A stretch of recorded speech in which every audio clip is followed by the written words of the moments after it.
Movie story recaps here. Today I'll show you a horror mystery movie, The Shining.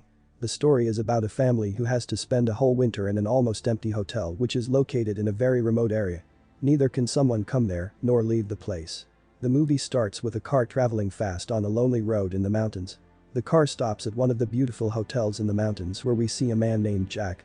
He used to be a school teacher and now has decided to pursue his dream of writing. He has come to the hotel for the interview of the caretaker because he is looking for an isolated place to focus on writing. His interview starts, and before the official interview, the manager of the hotel tells him about the bloody history of the hotel. He tells him that the old caretaker got so used to living in isolation that he got cabin fever, which is a medical condition that happens to those who always stay alone. They get many misunderstandings and do not have a stable state of mind. The old manager killed his 2 daughters along with his wife and then proceeded to kill himself because of this. He also tells him that the hotel is made on the graveyard of Red Indians and how they attacked the hotel back when it was under construction. The manager further guides him about the work in the hotel, telling him that he will have to work in the hotel boiler room daily, which contains all the electrical connections of the hotel. This is so that the different rooms in the hotel can be kept warm. The hotel only opens for 5 months a year, remaining closed for the rest of the 7 months because of the heavy snowfall, and no one is able to visit the hotel in those months. Jack accepts the offer as he is already looking for a lonely place to focus on his writing, and he just ignores the bloody history, thinking of it as just a story. Back home, Jack's son can be seen in the toilet. Talking to a boy named Tony, he asks him if he thinks his dad will get the job. Tony replies, telling him that his dad has already gotten the job and he will call to tell his mom to congratulate her very soon. Even though he is talking to someone, his son is the only one in the toilet. Danny actually has an imaginary friend, and it happens just as his imaginary friend Tony tells him.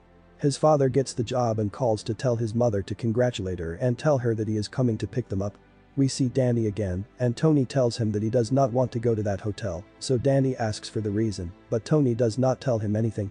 Danny forces him to tell him the reason, and instead of telling, he shows him some visuals. He sees a lot of blood coming into the living room. He gets really scared and shouts at the top of his lungs. Actually, whenever he is talking to Tony, he moves his finger and changes his voice, talking to himself. His mom thinks that it's just his imagination and nothing else. His dad comes back home and takes the family to the hotel where they have to spend the whole winter alone. The manager introduces Jack and his family to the chef Halloran, who takes Danny and Wendy to show the important details of the hotel. He shows him the food storage room and tells him about the available foods. Danny is standing apart from the two when he is telling all of this to Wendy. He looks at Danny while talking to his mom and asks him for ice cream through telepathy. Danny gets really shocked by this as he has no idea how he did it. Later, the chef invites Danny to Dog, which is the name of Danny's home. His mother gets surprised at how the chef knows the name of his house, so she asks him, but he diverts the topic and ignores her question. The chef takes Danny for ice cream and tells him that he was able to talk to him through telepathy because he used to talk to his grandmother like that. She called such people shining. He further tells him that they are not the only people who can do this, but there are many people like such. Danny tells him about his imaginary friend Tony and that he shows him a lot of things. He asks him if something bad happened in that hotel in the past, and the chef tells him that a lot of things happened there and the hotel has a strange history. Whenever such things happen, the clues are left behind that we can see. They shine. Chef gets shocked when Danny asks about what happened in room 237. Danny asks him if he is afraid of that room, but Chef denies it and tells him to always stay away from that room. Time starts to pass by, and one day Danny and his mom go to a maze nearby. It's hard to get out of it, and on the other hand, we see his father losing his mind and changing his nature as he always seems to be wandering and thinking about something. One day, he is typing his book when Wendy comes and tries to talk to him, but he sounds like a totally different person now. Danny is cycling in the hotel and stops outside room 237. Curiously, he goes near and tries to open the door, but it is locked. He gets scared when he sees the same twin sisters and gets away from the room. A little far, he sees the twin sisters again. They were the twin daughters of the old manager who killed them, along with the whole family and himself. They speak together saying, "Come and play with us forever and ever and ever."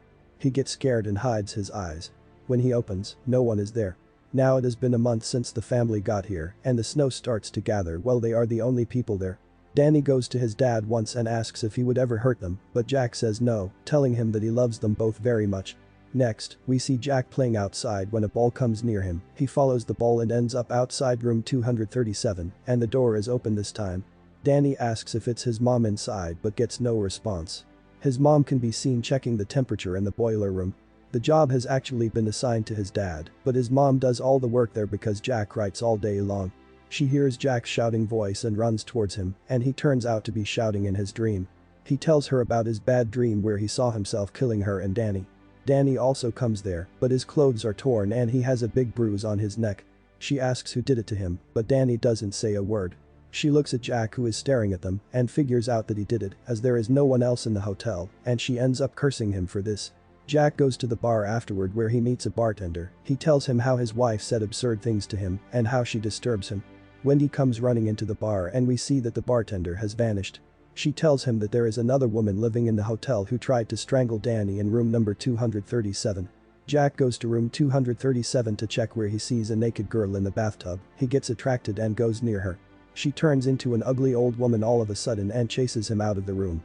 He manages to lock the room from outside. The chef, who has similar powers as Jack, can be seen lying on the bed when he somehow realizes that something wrong is going on in the hotel, but he is in his home, very far away from the hotel.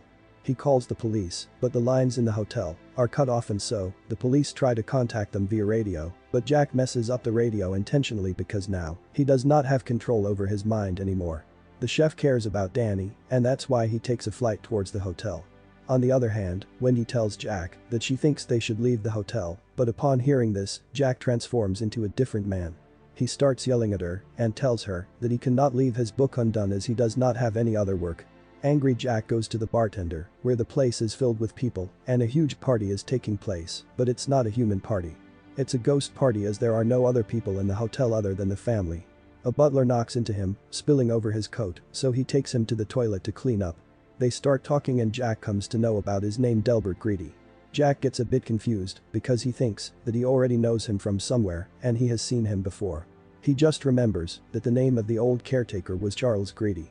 The same caretaker who killed himself after killing his family, and so he asks him if he used to work in the hotel as a caretaker previously. The butler says, "You have always been the caretaker of the hotel." It becomes clear at this point that he was the same caretaker who killed his twin daughters, wife, and himself. He tells him that his daughter tried to burn the hotel up, and that was the reason he had to kill his whole family. He also tells Jack that his son is calling someone from outside via telepathy, and here we understand that Danny was the one who contacted the chef through telepathy and asked for help. He tells Jack that his family made a mistake and he had to correct their mistake, and now Jack's family is doing that same mistake and Jack will have to correct their mistake likewise. He plants into Jack's brain the idea of killing his family. Wendy, on the other hand, can be seen horrified and really scared as she wants to leave the hotel as soon as possible, but she hears Danny's voice coming from his room. Now Wendy goes to check on Jack with a baseball bat for protection. She gets to his typewriter, where he has been writing the book for more than a month now.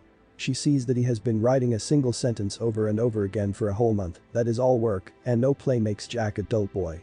She gets very surprised by this as he has filled up hundreds of pages with the same sentence. Jack comes there at the same time and gets angry at the fact that she was looking at his writing, and he starts to come near her with a creepy grin on his face. He has completely lost his mind by now and has turned into a psycho. His wife can't see in his eyes that he is coming to harm her, and so she hits him with a baseball bat that she has, making Jack go unconscious. She locks him up in the food storage room and locks the room from outside when Jack comes back to his senses. She tells him that she is leaving the hotel along with Danny, but he starts laughing like a madman, telling him that she is not going to go anywhere at all. He tells her to check the radio and Snowcat, which is the car that can travel in the snow.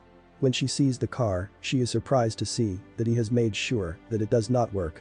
The car parts are all broken, along with the radio, and so they cannot contact anyone at all. She comes back and goes to sleep when Danny comes there and picks up the knife, but his other personality, Tony, now has control over Danny's body. He comes near her, still saying the same word, redrum, redrum, redrum. She looks into the mirror and sees the reflection of the door which has the word murder written on it. She grabs her son and takes a look at the door itself. It actually has the word redrum written on it, and he was just warning his mother of the danger. Jack, on the other hand, can be seen talking to the same ghost who killed his whole family. He tells Jack that he did not do his work properly, and Jack says that he needs one more try. He starts to break the door. Well, they both go to the toilet and lock it. She sees a small window and helps Danny get out, but she is unable to escape because the window is too small. Jack breaks in at the same time and breaks the toilet door as well. Wendy has a knife with her and she attacks him, and they hear the sound of a car. The chef has basically come there to help them, but Jack attacks and kills him as soon as he sees him. After that, he follows his son outside, and we see that the whole place is frozen. Danny runs into the same maze, while Jack follows him still. He is actually following his footsteps, which Danny understands after a while, so he erases his footsteps and hides in a quiet place. Jack keeps on calling and searching Danny in the maze, and Wendy also comes outside the room now. Danny, on the other hand, comes out of the maze because he knows the maze well, as he has visited it many times with his mom. Jack is unable to make it out because it's the first time he went into the maze. Danny sees his mother and they both leave in the chef's car, while Jack freezes to death inside the maze. In the end, we see a photo of 1921 with a lot of people.